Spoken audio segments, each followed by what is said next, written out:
Hello, and welcome to the Feeding Pod. This is your host. I'm Brianna Millick, and I am a speech language pathologist and certified lactation counselor. I specialize in infant and medically complex feeding and primarily see patients in the home health setting, although I do have some that I see in outpatient or via telepractice. I'm also an instructor at the university level and a PhD student studying communication and information sciences.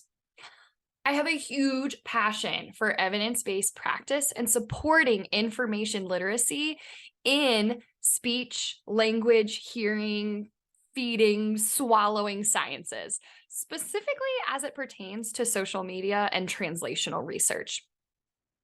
This podcast is meant to share anything and everything related to being a pediatric feeding SLP, feeding therapist, with sprinkling in a little bit about working in academia, being a PhD student, and how to access, appraise, and implement research into clinical practice. Some episodes may contain guests, and I'm already looking forward to some of those coming up, while others might just be me rambling about something that's been on my mind. Regardless, my goal with this podcast is that you walk away not just with newfound knowledge, but with the inspiration to think critically and not be afraid of research. So without further ado, let's get into today's episode. Welcome back to the Feeding Pod. I'm so excited because I have Dr. Anna here today. And if you do not know who Dr. Anna is one of the pediatrician and best friends behind the PediPals. And so Dr. Anna and Sammy created the PediPals, and they share just amazing information on there for caregivers and honestly, like healthcare professionals as well, to really consider in our practice as well as a caregiver who's raising a child of like, what's typical development? What should I think about this? What do I think about that? How can I support families in the best way possible? And if you don't already follow them, it's all going to be LinkedIn. So make sure that you do, because I just love what y'all are doing. So I convinced Dr. Anna to come talk to me today about some things. But before we get into that and going through, some commonly asked questions at the pediatrician office and some myths around feeding, why don't you give us an introduction of who you are and really how did you get into the PediPals and starting that journey? Yeah, thank you so much for having me. I mean, we love your content. We love your podcast. We are big fans from the beginning. So we had to do this. And I know Sammy wishes she could be here. And we're just kind of crazy right now with our work and our social media. So we're tag teaming, but she definitely sends her love. So thank you so much for the support. Like you said, my name is Dr. Anna, and I'm a general pediatrician. So I have a day job and I see lots of little kids and their families. And yeah, totally love my job because we get to kind of grow with the families and grow with the kids. So I wouldn't definitely not trade it for the world.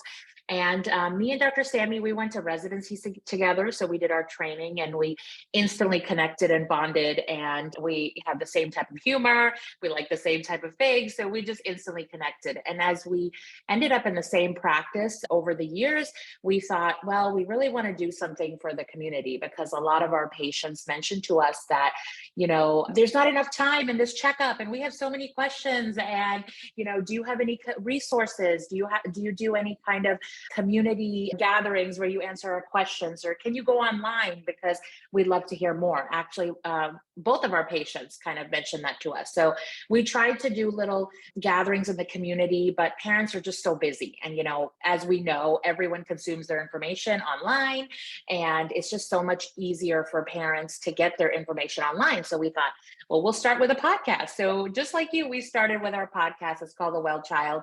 And so we thought, oh, we could talk forever. So we'll just do this podcast and we'll talk about all the things we want parents to know that we can't cover in that, short visit at the doctor's office. And so then one thing led to another.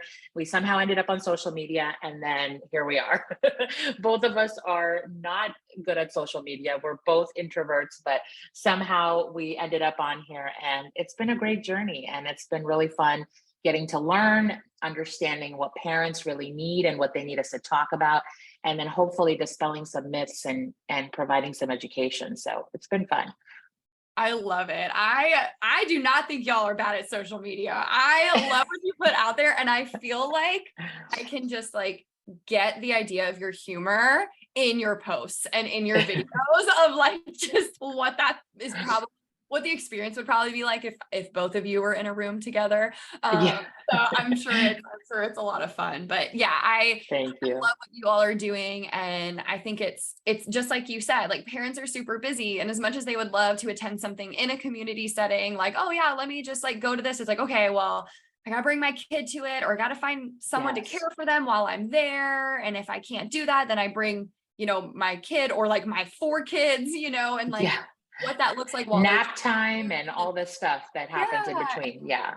Absolutely. And, I also love what you all stand for because we've both talked about this before, how social media can be an awesome, awesome resource for good information, but it also can have not so good information. And so, really trying to bring to light, like, hey, here's what the evidence actually shows. Here's what we, know what's going on developmentally, which is why I'm so excited about our talk today and kind of dispelling some of those myths. And, we're going to talk more specifically about myths that are related to feeding and what goes on in that realm, but of course Yeah.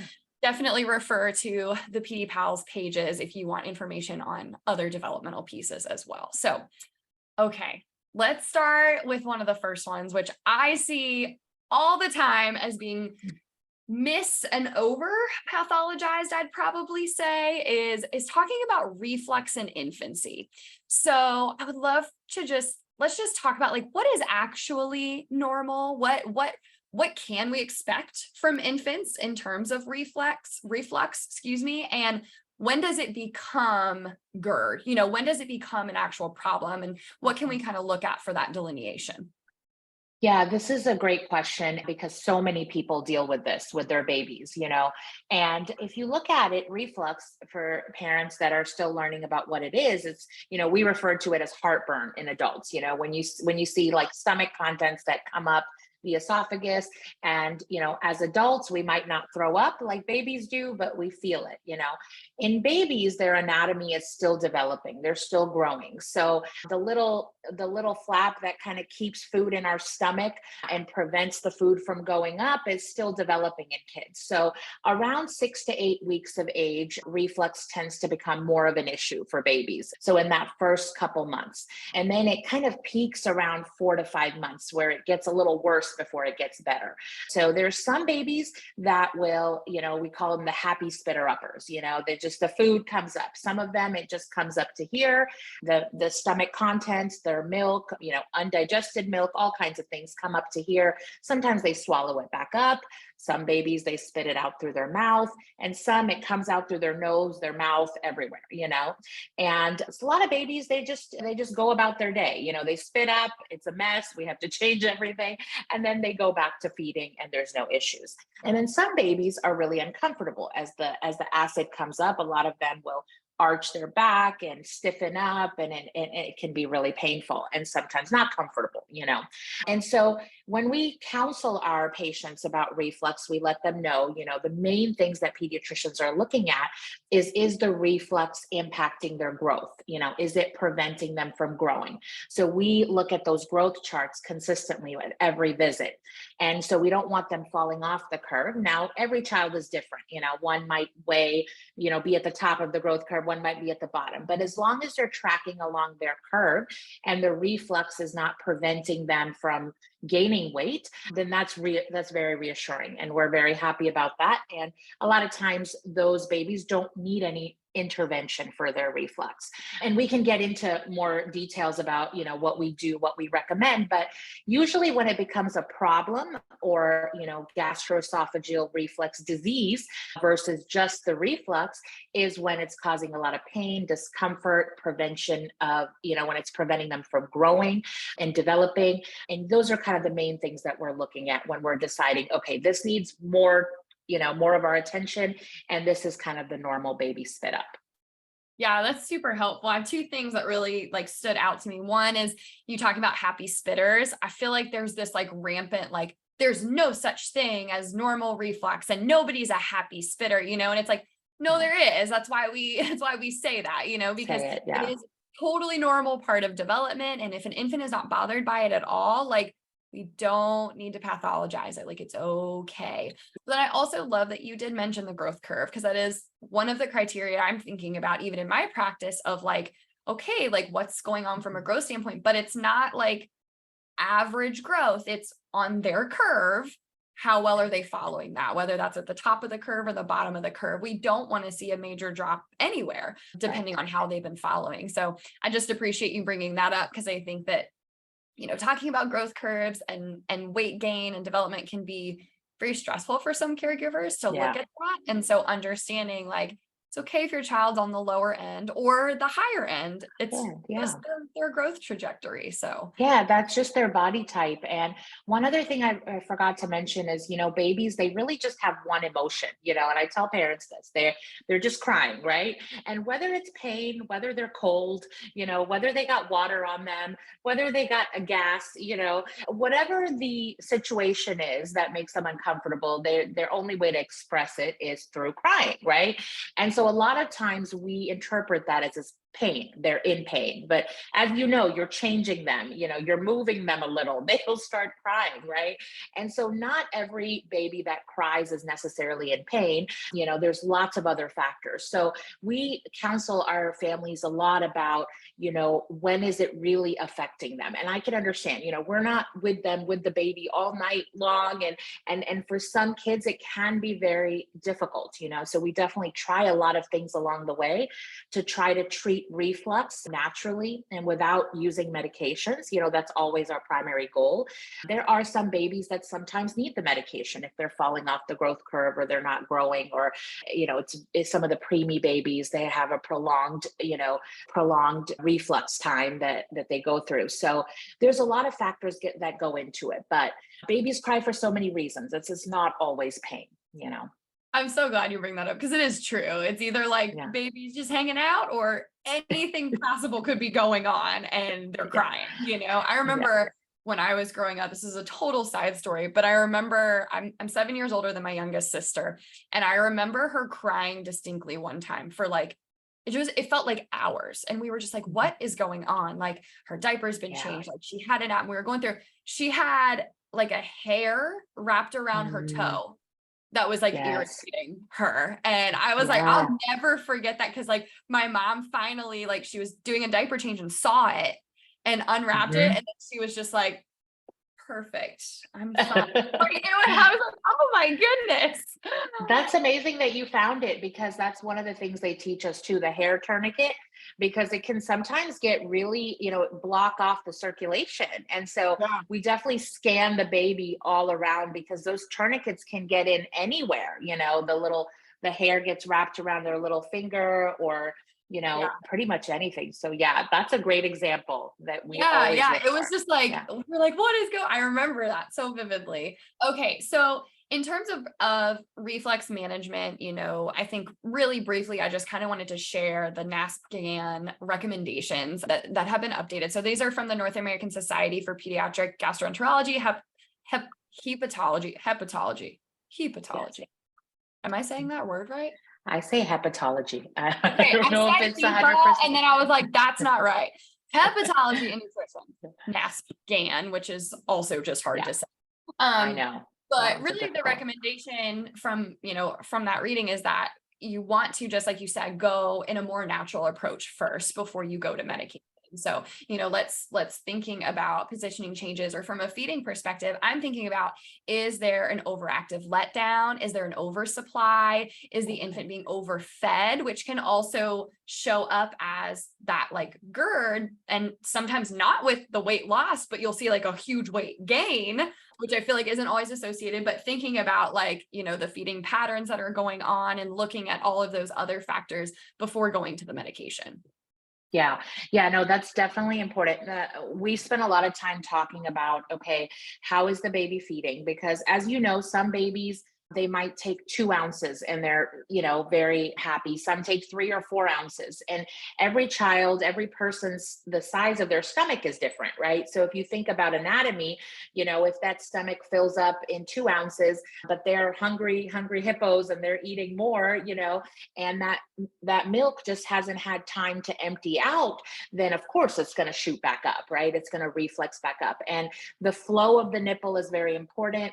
The letdown. So if you're breastfeeding, your flow is going to vary from mom to mom. I even look at the babies that are bottle fed and the nipple, there's the slow flow nipples. They're the ones that are faster. So sometimes babies have different flows with how quickly they eat, and babies are born with a suck reflex. So if you put something in their mouth, they're going to suck, whether it's a pacifier, whether it's a bottle. And so they don't always recognize that, okay, my stomach is full. Now I have to slow down. And so sometimes some babies are very intuitive and they pick that up, from the beginning, but other babies will just keep feeding, And so the parents sometimes have to pace them. So often slowing down the feeds, pacing them, taking breaks. It is more tedious. It does take more time to get through a feed, but it saves you a lot of times with how much spit up comes back up and changing clothes and that whole mess, So slowing the feeds down can really help. Yeah, for sure. That's a lot of what I'll see in my practice as well is, Yeah. a lot of times it's sort of related to what's going on in the feeding environment. And again, Yeah. like we don't expect reflux to completely dissipate because there's going to be a little bit of it because they're a baby, but a lot of times we can kind of support the maybe more excessive nature of what's going on. So awesome. Okay, let's move into the next topic here. So I want to talk about gassiness in infancy. So I think this is another one that's very much used as the topic of misinformation and what that actually looks like and what we can expect. And yeah, I would just love to get your take on that. Yeah, gas is our favorite topic, especially in the beginning, I mean, if you think about it, gas can be uncomfortable for all of us. For babies, for adults, we know that the big gas bubbles, if I always kind of explain it to parents that, our gut, the receptors of our gut work through stretch. So if we actually go in and we cut our stomach or our intestines, actually, it doesn't hurt. Yeah, it actually hurts when they're stretched. And so gas is one of those things that causes stretch, bloating, all those things. They cause pain and discomfort. But that doesn't necessarily mean gas is a bad thing. A lot of our gut microbiome, all those good bacteria that we have, their job is to make gas, is to produce gas. And that is a sign of a healthy gut, especially for a baby. If they're breastfed, they're getting even more of the microbiome from their moms, doing skin to skin. They're building up their gut in these first few months. And if you look at that growth chart, that first 4 months, their weight doubles. So if you think about it, their body is doubling, their intestines are doubling, their bones, their entire body is rapidly growing. And so as that gut grows, they're going to produce a lot of gas because it's going to get populated with all those bacteria. So as much as we get distressed by gas, unfortunately or fortunately, it's a normal, healthy, it's a sign of a healthy gut and a healthy baby. Now, there are some things that you can do to help minimize the gas. I'm sure you talk about it a lot when they're feeding. If babies are swallowing a lot of air as they're feeding, if they don't have a good latch, if their nipple is not the correct size or flow, then they can swallow more gas and that can make them more gassy and more fussy. It's not going to harm them, physically, but it's not comfortable. So there are some tricks we can do. Sometimes the massages, the cycling of the legs, little things like that can help release the gas. There's not much great evidence with the gas drops. Those are available. We just don't have great data to say, are they safe? Are they not? But sometimes people use those techniques if it's really a bother for the family and for the child. But with kids, less is more. So we try to do the least possible because everything has a potential of side effects. So as much as the social media accuses us of throwing medicines and throwing things, a lot of pediatricians try to do the least invasive, go the least invasive route. And if it's not something that's going to harm them, leave it alone, like gas.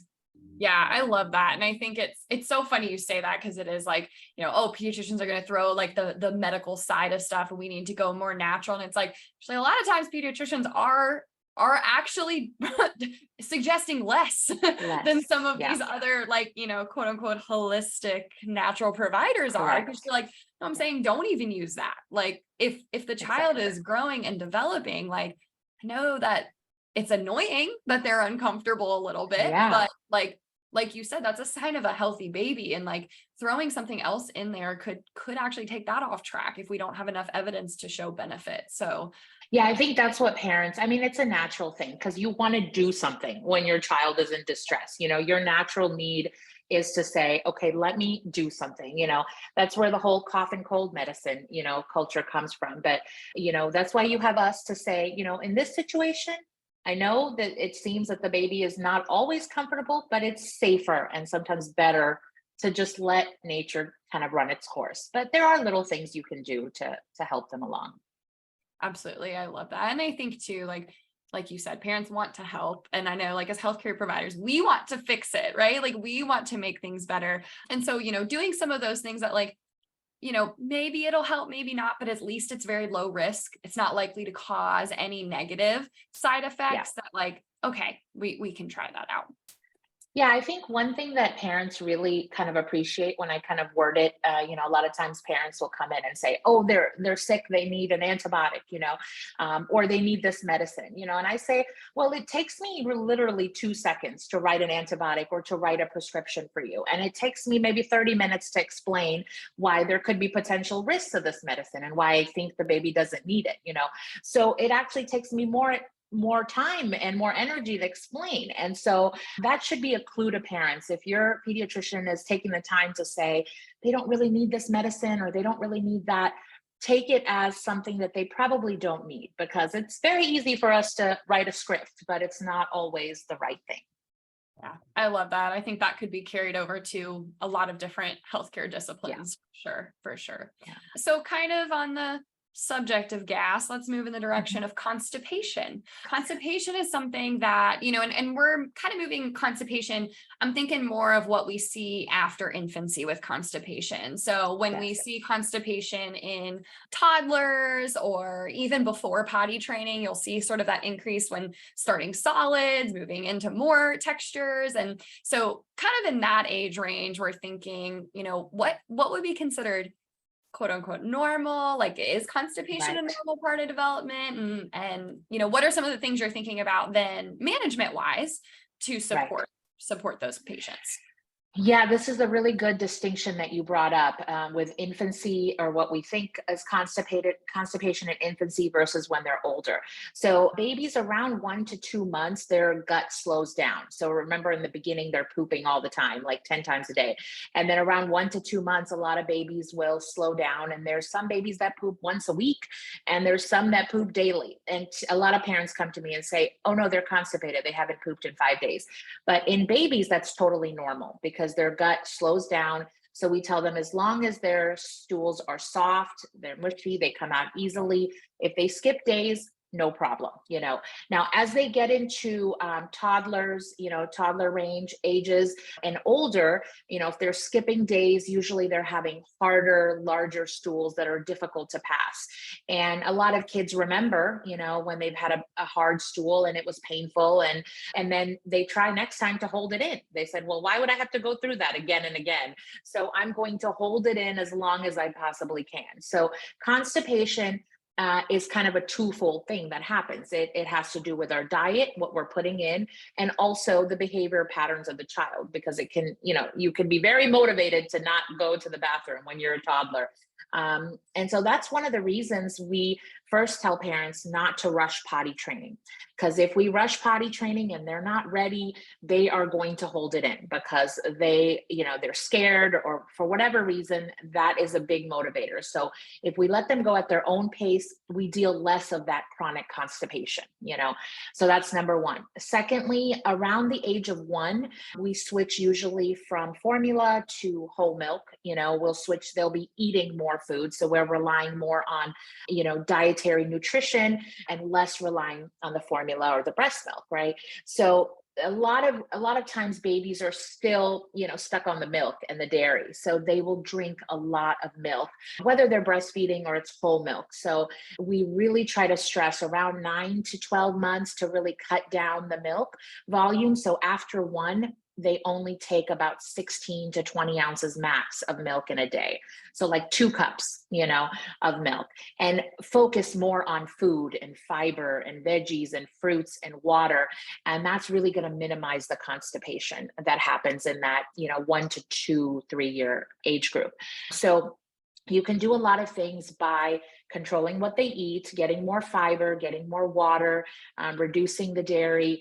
And then, of course, they inevitably get picky around 2 to 3, right? We're going to talk about that later. But the pickiness will inevitably get there. And so we'll talk, we can discuss more strategies there. But these are the first kind of initial steps of management that I do. Again, avoiding medicine if we can. Now, there are times where it gets really difficult and they're holding in their stool and, parents are having to go to the ER because they haven't pooped and they're in pain. So we do use stool softeners, and there are some good stool softeners. My typical go-to is Miralax. I try to avoid some of the stronger laxatives initially, but that one works really well. A lot of GI doctors, a lot of specialists will use Miralax first. So definitely talk to your doctor, because you don't want to be missing something, but you definitely want to try those things first and then talk to your pediatrician. Yeah. I'm so glad that you brought up the point of like constipation being twofold. So it's not just what's going in, but also the behavior of pushing it out and how that can really manifest. Cause I've definitely seen that with patients where they've had a really bad experience with constipation. And every time if they go to the bathroom and it even remotely seems like they have to push, they're just, nope, I don't need to go. Nope, I'm not done. going to go. Yeah. I'm not even going to do it. And then of course it manifests even worse in Yeah, those yeah. situations.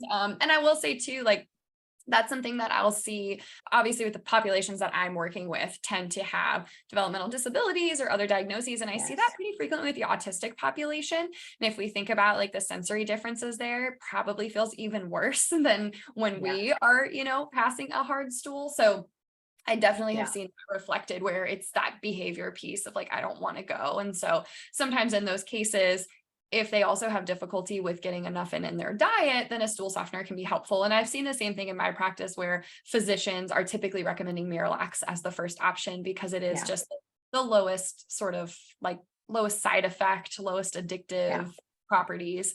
And then I love your mention on the milk because I think that's overlooked sometimes. And we think about like, oh, like their milk intake is causing constipation because they're relying on so much milk. But thinking about it from if they just go from formula to milk, they're still going to be taking in that same volume amount. Yes. And, 30 ounces of milk is a lot. So thinking about that difference of like, okay, as you're progressing, like it's a slow process. And I'll even tell some families, like if they haven't cut back very much of the formula or breast milk at 12 months old, reminding them like, we can keep doing some of that and cut that slower and not just do like, cold turkey to milk. It can also be a slow transition there that gets them more comfortable. Yeah, that's why we really start talking about it at 9 months, because a lot of it is just comfort. The reason a lot of parents have a hard time getting rid of the bottle because it's soothing for the child. It's comfort.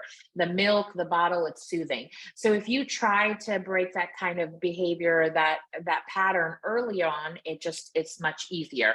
And I'll tell parents if it's more like they don't necessarily need a lot of milk, but for the comfort piece, if you just cut down the volume in each cup. So let's say they want it 4 times a day, you do 4 little 4-ounce kind of cups, or like you said, as you're transitioning from formula to whole milk, you can do half and half and slowly kind of get them through it. There's multiple ways to do it, as long as the bottom line is you're minimizing that dairy intake afterwards. The other thing I wanted to mention, I'm so glad you brought up the kids with sensory processing and autism. And we definitely sometimes have to have them on a stool softener for a longer period of time, because we know that they struggle with sensory things, when it comes to food and texture. So they might not have a ability to have a varied diet, and with stooling things, it might take them longer, So definitely knowing your child and knowing kind of what is difficult and what's easier, that really goes a long way, because you know your child best. And so that's really important. The other thing I wanted to mention is even as they get older, a lot of kids, especially after they're potty trained, will see this constipation thing kind of prolong, get into the 8, 9, 10-year-olds even. And a lot of kids are just busybodies. And so they run to the restroom and they're like, okay, I'm done. They haven't emptied out all the way. They haven't emptied out their bladder. They haven't emptied out their stool. So they just run off. So a lot of parents are like, oh yeah, they're pooping 3 times a day and they're fine. But it's hard stools. They're not fully emptying. And then they come in with tummy pain. So it's also how they're stooling, and so as they potty train and as they get into a stool regimen, having parents kind of sit with them and say, okay, we're going to take this much time and we're going to make sure we completely empty. So we're not just in a rush and running off and then we have accidents later. So there's lots of things that you can consider. No, that's very helpful. And I think just like also recognizing that like, if this happens, it does not mean immediately that something, major is going on, and that many kids Right. experience constipation during these transitional periods. And so being Yes. aware that like we can a lot of times make some of these more simple changes in effect to support them. So awesome. Yeah. Okay. So thinking now, moving a little more into like the feeding side. So when starting solids, now this is one that, I think we've briefly talked about in the DMs before about just like Yes. signs of readiness and the guidelines, and thinking about like when to start solids exactly, and like what are the current recommendations, especially according to the AAP, like what type of approach, what type of readiness signs are we looking for? And then I would Right. also like to, as kind of a secondary, talk about allergy introduction and making Yeah. sure that we're introducing allergies. Definitely. This is a big topic of discussion. And, there's different schools of thoughts and a lot of information that gets circulated through the internet with regards to this, And so just as a disclaimer, of course, every baby is different. And so the reason we do these checkups so frequently, 2 months and 4 months and 6 months, and we're seeing babies so consistently is because their milestones are changing rapidly. And so pediatricians are having to stay on top of their motor skills and when they start reaching these milestones, if they're doing everything appropriately. So you really want to have a pediatrician or a provider that you trust that can guide you through these milestones. And so you really want to trust your pediatrician when they're saying, okay, now I think they're ready for this next step. So typically most healthy newborn term babies that were born on time are usually ready to start solid introduction between 4 to 6 months. We say the earlier you do it, the more time they have to experiment with food, to get used to foods. As you know, in the beginning, the primary source of calories is going to be from their milk, right? The food is not providing them the calories. We're getting used to the textures and the flavors and the smells.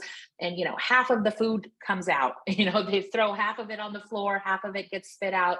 So it's really part of the discovery process. And so I always, if my child, if they're holding up their head, they're showing good head control, they're not having, they're not gagging when you try to feed them, they're not choking on the foods, their motor skills, their tone, we look at all of these things to determine, okay, is the baby ready? And most babies are ready around that 4 to 5 month time period.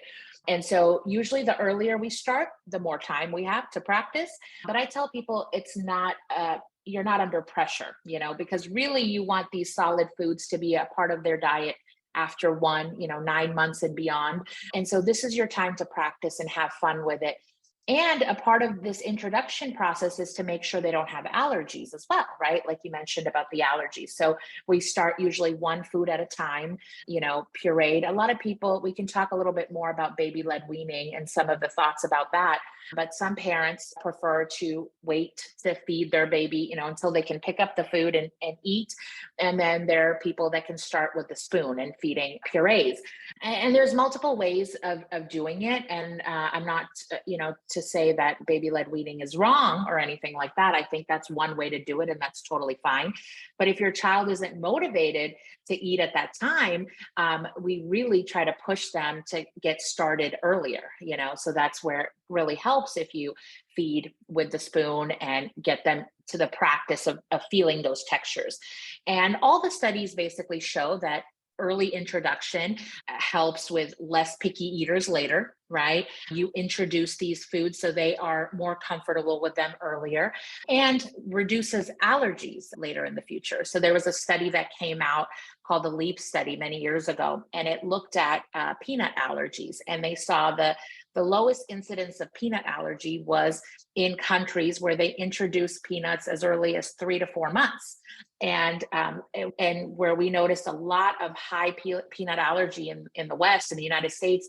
A lot of families were waiting till the age of 1, 2, 3, or beyond because they were so worried about the peanut allergy. So we saw an increase in the rise of peanut allergy.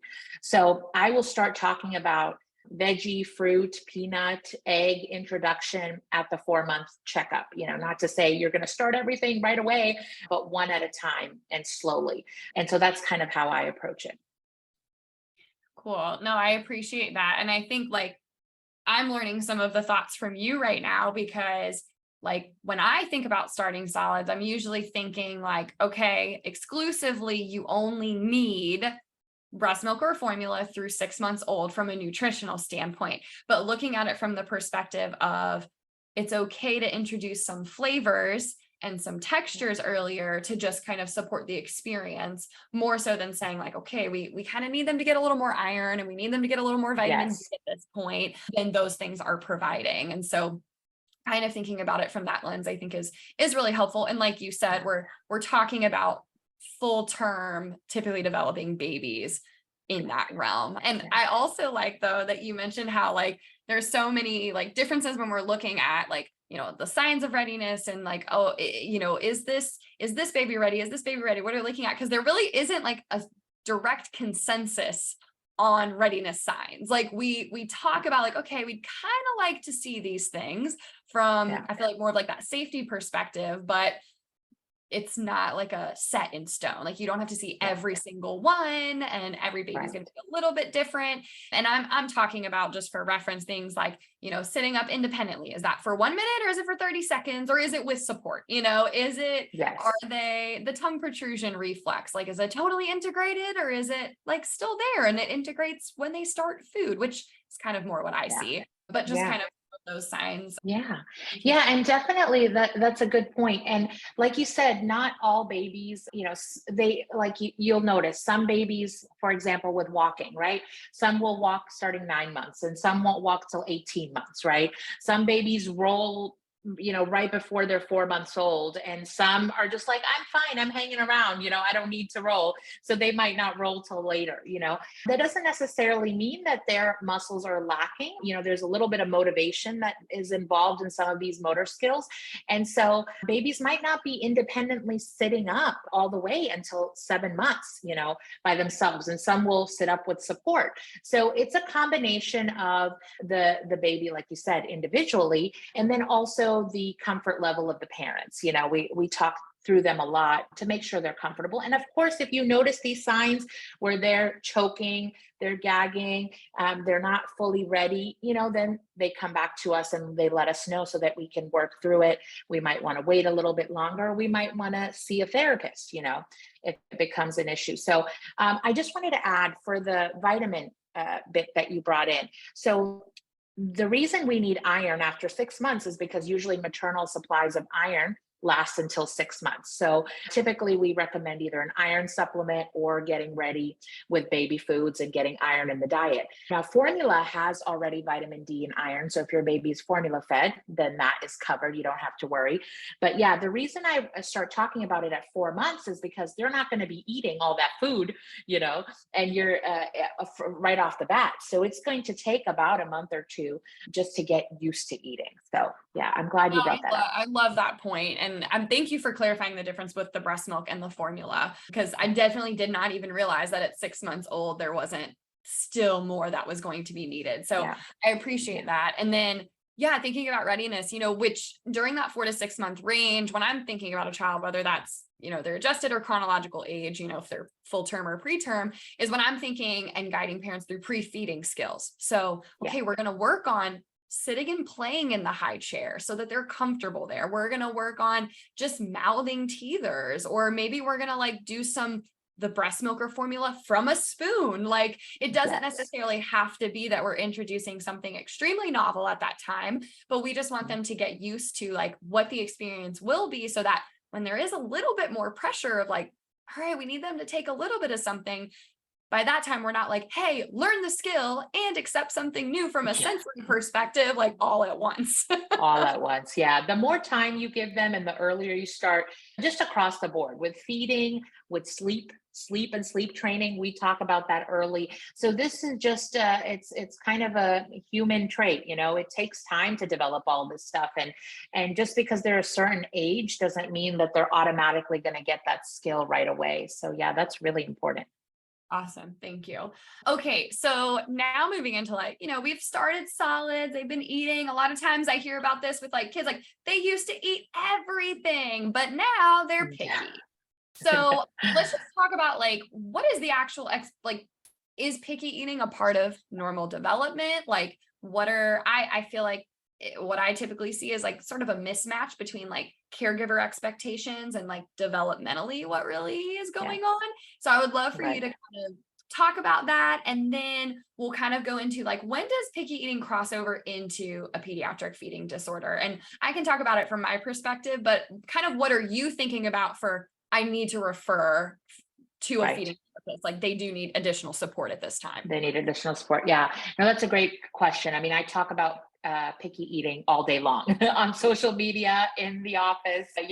It's a big thing. And honestly, me and Dr. Sammy both, we kind of consider it a milestone in itself because more often than not, kids will have this kind of change when it comes to their relationship with food.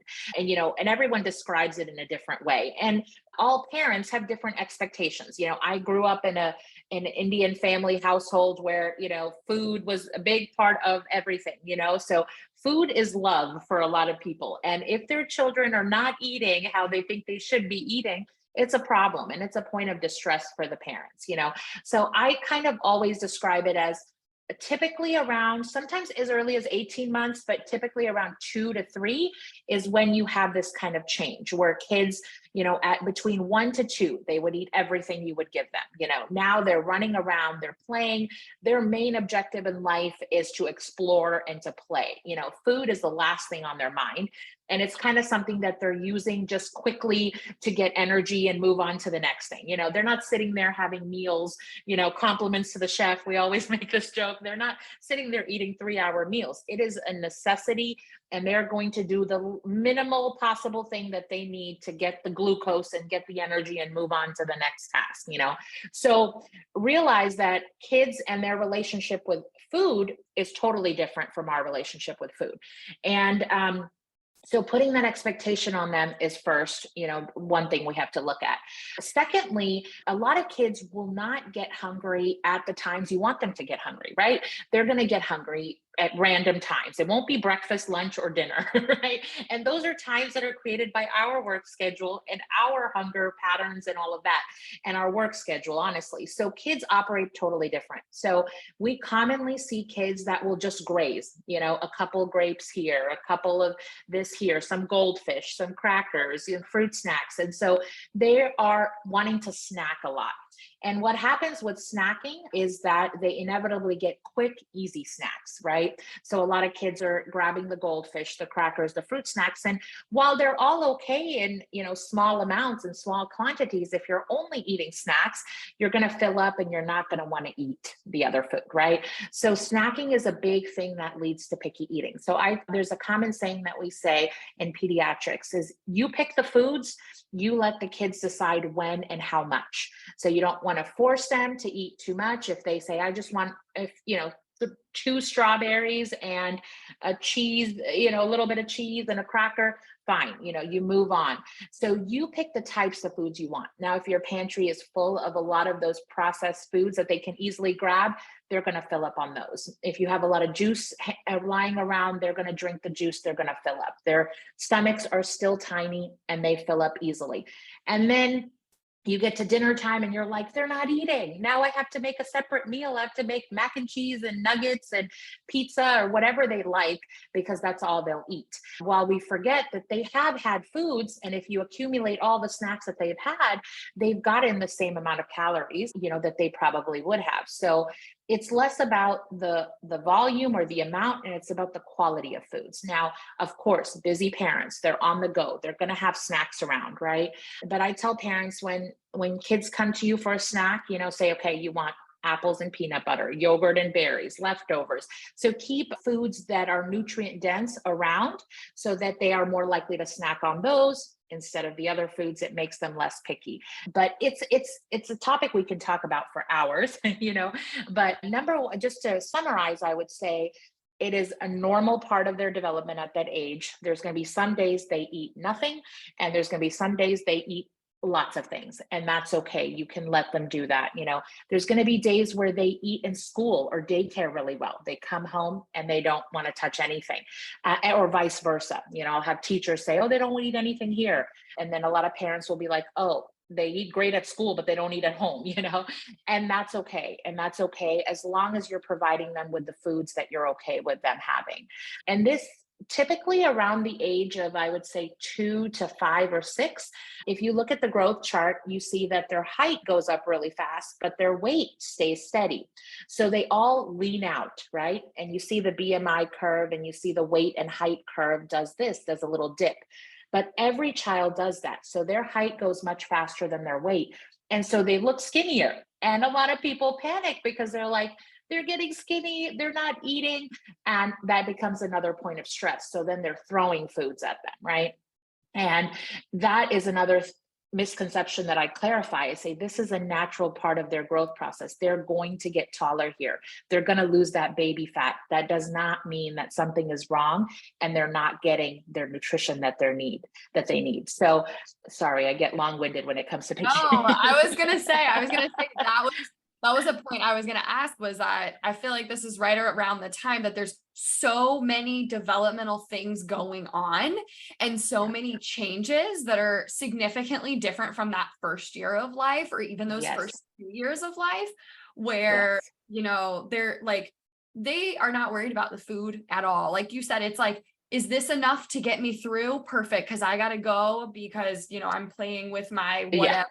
Like that is way cooler than what's going on. And I think that's something that I reflect on a lot and find myself having to like slow down sometimes, even on my own practice and expectations. Is feeding therapy requires a client to be motivated, to be like, Right. yeah, I want to engage in this. I'm ready to engage in it. And sometimes like we're problem solving through where that motivation isn't. And sometimes there isn't a motivation because they've been snacking all day. So they don't have a hunger to No. motivate them to want to sit and eat and do whatever. And so, Right. problem solving through a lot of that. And like, sometimes the motivation is not there because they're like, I could not care less about the foods I'm eating because I'm just doing the bare minimum so that I can go back outside and play in the hose. Like, it's like Exactly. literally anything else but being there. And I think also at that age, I was actually talking to someone not long about this, where when we think about meal times for us, for, as adults, like it's a social endeavor, like we're there, we're talking, how was your day? What's going on?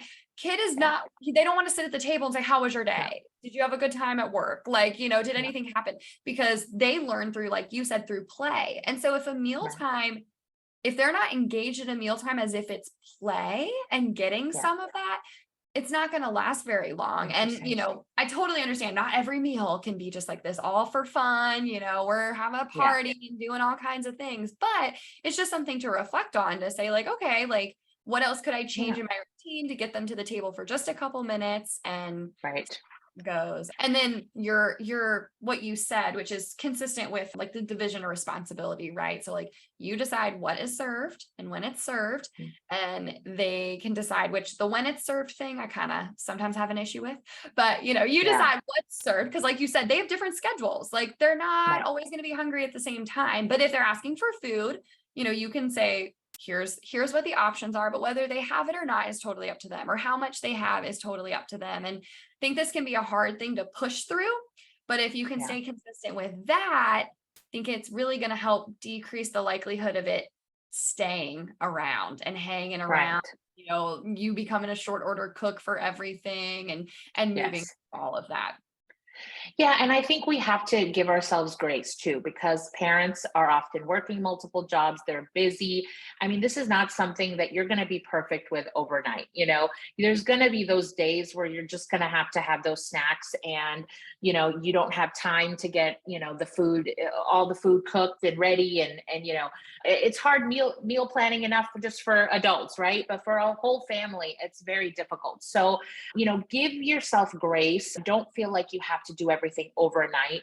This is more about, I think, dealing with our anxieties, like you brought up, the expectations that we feel that kids need to be constantly eating a certain amount or a volume. They're actually intuitive eaters.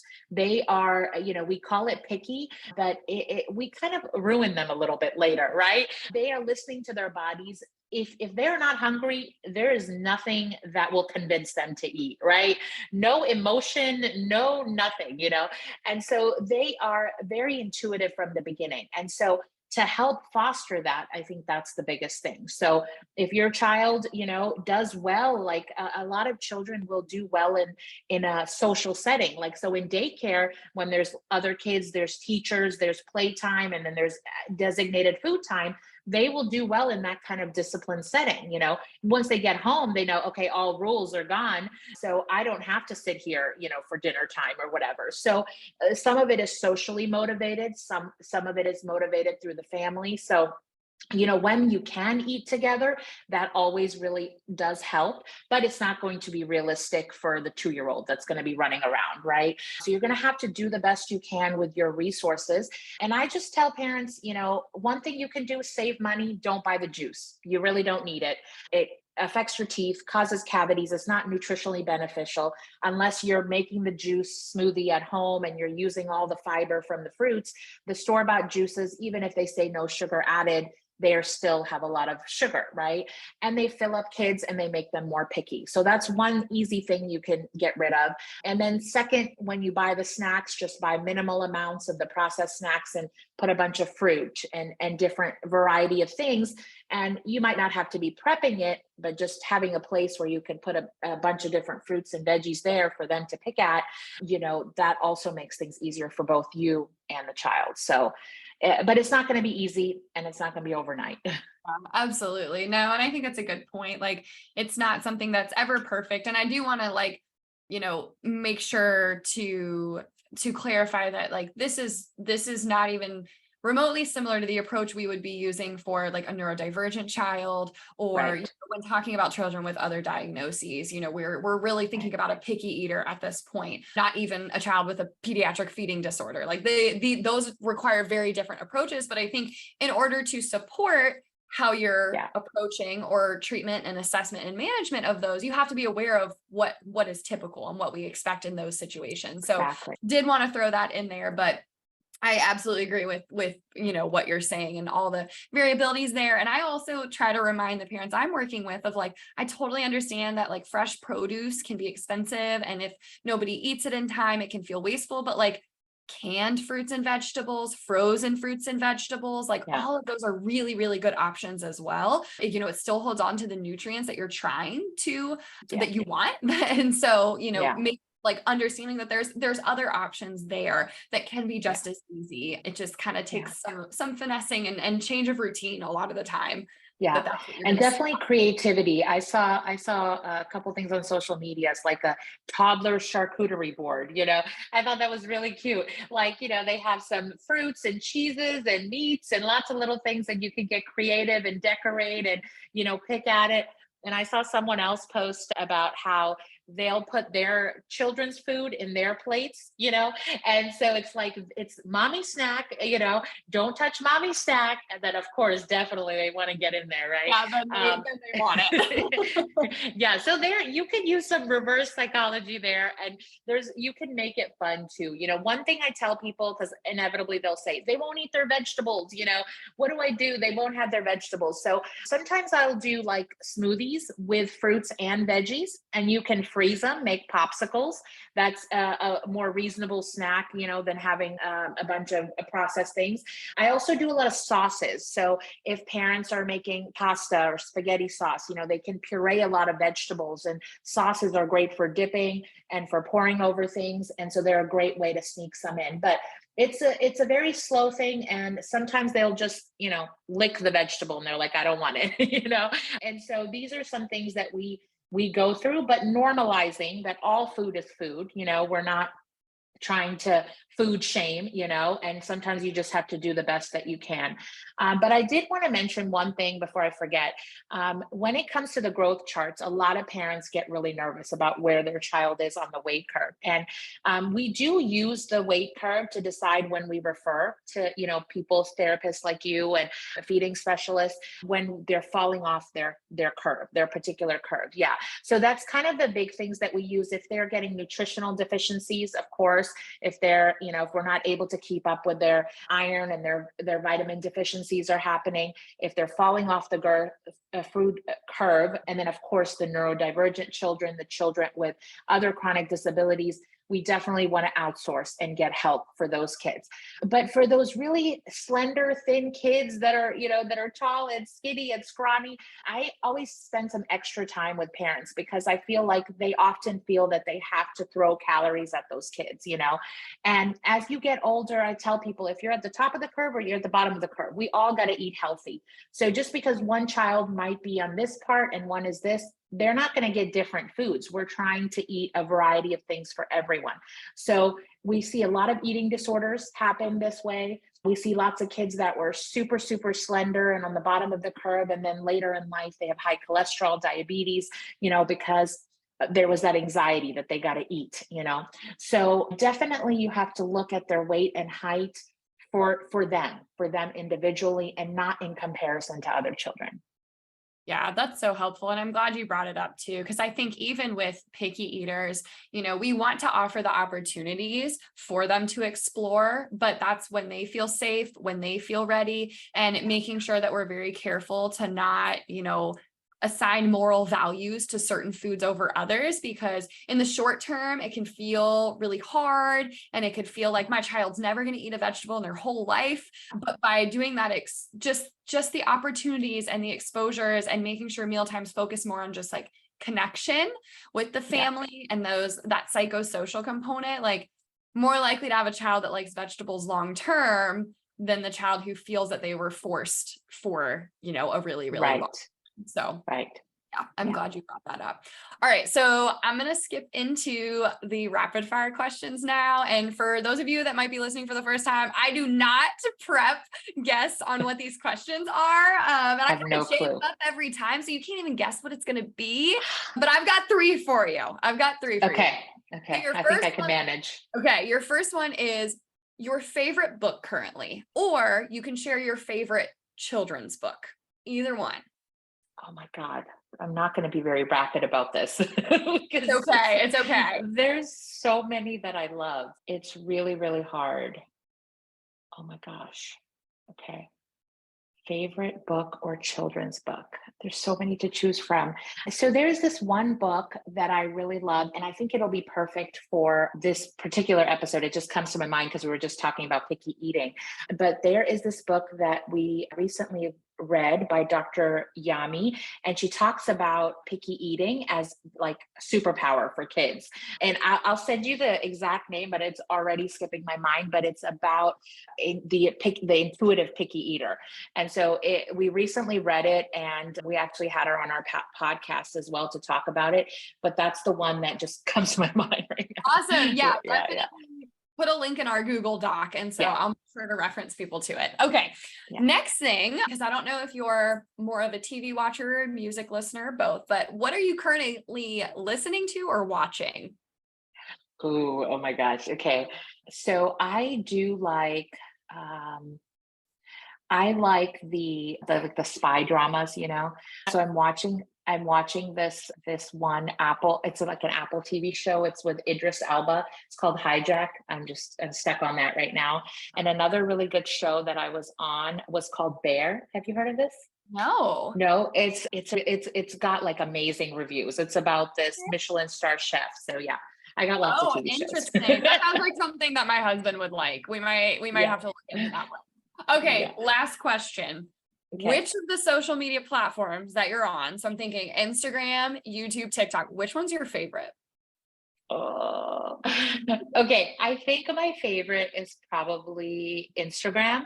TikTok is probably our largest platform where we have the most people on there. But I feel like sometimes TikTok can be a little bit difficult for our mental health because we get Yeah. so much thrown at us. Well, we've Um, talked about this. I still am like, yeah, yeah. I'm coming. Oh, I don't think so. Yeah, yeah, yeah. I don't know if I can do it. It definitely burns us out. I mean, there is a lot of opportunity to reach a certain, demographic of parents on TikTok, but I feel like we get the most genuine kind of conversations from parents on our Instagram. Just honest questions and feedback and, back and forth when we do our question and answer series on there. I feel like we get the most interaction and people are just, that they genuinely want to be there, so I think they all have a little bit of their woes, but I would pick Instagram. Prefer more of the like community-esque from Yeah. Instagram than just the large outreach of Yeah. TikTok. Yeah, I get that. That's what I enjoy about Instagram as well, though it's got its things that give me issues probably daily. Specifically when I'm editing a video in there and the text disappears, it takes 100 years to upload. I'm like, I feel like almost every other day, I'm like, I'm quitting it. I'm done. Same here. But okay, well, thank you so much, Dr. Anna. You're amazing. This was so enlightening and so helpful. And I think it's going to be an episode that hopefully will be very helpful, not just to caregivers that are listening, but also to clinicians, because it's so important for us to be aware of these ranges of normal, these ranges of development that happen, and how we need to be just really careful not to over pathologize and understand that like there's a lot of stuff that goes on in childhood and infancy that's actually totally normal. So before we go, thank you so much. Yes, where can people find you? Where can they find you? So our handle is the PediPals, so PEDI, like pediatric pals, and we have a website called www.thepedipals. Our Instagram, TikTok, all our social media handles are the same. We're also on YouTube. We have a podcast that's called The Well Child, and you can find it on all of the platforms that have podcasts available. So where you find us, we're there. We're somewhere. Awesome. And I will be sure to link those in the show notes so that hopefully everybody can get quick access to it. But thank you again so much. This was awesome. And I'm sure we'll be in touch. Yes, thank you so much. It was such a pleasure. It felt like we were just having a fun conversation, just the girls, right? So yes, that's why we love you. So thank you so much for all your support and for having us on and for everything you're doing to fight the misinformation and get good information out there. Thank you. It's much easier when there's people like you and Dr. Sammy who are, helping lead the way too. So thank you. Thanks for tuning in to the Feeding Pod this week. If you enjoyed today's episode, please don't hesitate to share this podcast with your friends and colleagues and leave us a 5-star review wherever you're listening from. If you're interested in learning more about pediatric feeding and swallowing, be sure to follow me, on Instagram at Pediatric Feeding SLP. Or check out my website where you can get access to more courses and information, www.pediatricfeedingslp.com. Again, thanks for being here and listening to my ramblings, and I hope you'll keep listening. Until next time, cheers.